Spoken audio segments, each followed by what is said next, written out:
அருமையானவர்களே, இந்த நாளிலும் அவனுடைய வார்த்தை நிமிடத்திலே கொண்டு வருகிறேன். சங்கீதம் 59:10 என் தேவன் தம்முடைய கிருபையினால் என்னை சந்திப்பார். தேவன் என் சத்துருக்களுக்கு வரும் நீதி சரி கட்டுதலை நாம் காணும்படி செய்வார். அப்ப அவர் என்னென்ன பண்றாரு? கிருபையினாலே என்னை சந்திக்கிறார். அப்படின்னா என்னன்னா, என் சத்துருக்கள் என்னை சூழ்ந்திருக்கிறாங்க, என்னை ரொம்ப படுத்துறாங்க. ஆனா அவருடைய கிருபையினாலே அவர் என்னை சந்திப்பார். அப்படின்னா என்னன்னா, என்னை காப்பாற்றுவார். ஆமென்.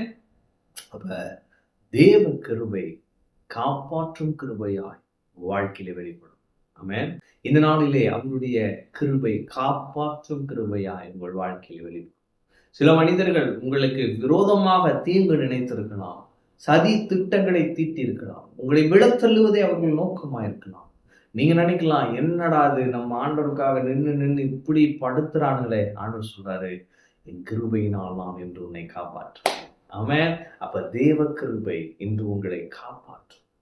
சில காரியங்களில் இருந்து நீங்கள் விலக்கப்படுவீர்கள், சில பிரச்சனைகளிலிருந்து நீங்கள் தப்புவிக்கப்படுவீர்கள். ஏனென்று சொன்னால் அவருடைய காப்பாற்றும் கிருபை இன்று உங்களுக்காக கிரியை செய்யும். ஆமென்.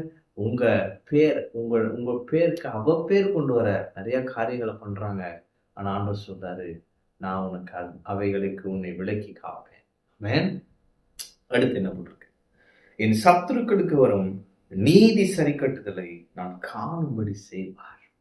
உங்கள் சத்துருக்களுக்கு நேரிடுவதை உங்கள் சொந்த கண்களை காணும். ஆமென். ஆண்டவர் அப்படிதான் செய்ய போறார். ஆண்டவர் உங்க கண்கள் காணும்படியாய் செய்ய போகிறார். உங்கள் சத்துருக்களுக்கு வரும் நீதி சரி கட்டுதல். ஆமென். நம்முடைய தேவன் நீதியுள்ள நியாயாதிபதி. வேதத்துல பார்க்கலாம், என்னென்னலாம் ஆண்டவர் பண்ணியிருக்கிறாரு. அவங்க ஜனங்களுக்கு விரோதமா ஒருத்தன் எழும்பிட்டானா அவன் என்னென்ன ஆவான்றதுக்கெல்லாம் பைபிள்ல நிறைய உதாரணங்கள் இருக்கிறது. அவர் நல்லவர், மிகவும் நல்லவர். ஆனா என் பிள்ளைய தொட்டுட்டான்னா சும்மா இருக்க மாட்டார். ஆமென். அவர் நல்லவர். பிசாசு பாருங்க, திருடவும் அழிக்கவும் கொல்லவும் வருங்க. ஆனா அவரோ ஜீவனை அளிக்கும், அது பரிபூரணப்பட வந்தார். பிசாசின் கிரியைகளை அழிக்கும்படிக்கே தேவகுமாரன் வெளிப்பட்டார். ஆமென். எனவே பிசாசு உங்களுக்கு விரோதமா என்னென்ன செய்தானோ, நான் சொல்றேன், கர்த்தர் நீதி சரி கட்ட பண்ணுகிற தேவன். இன்று காண்கிற எகிப்தியரை இனி ஒருபோதும் காண மாட்டீர்கள். பிசாசு என்னென்ன பிரச்சனைகளை கொடுத்து உங்களை அப்படியே படுத்தி அமுக்கி வச்சிருக்கிறானோ, ஆண்டு சொல்றாரு, இன்று காண்கிற எகிப்தியரை இனி ஒருபோதும் காண மாட்டாய். ஆமென். கடன் என்னும் அடிமைத்தனத்துல இருக்கீங்களா?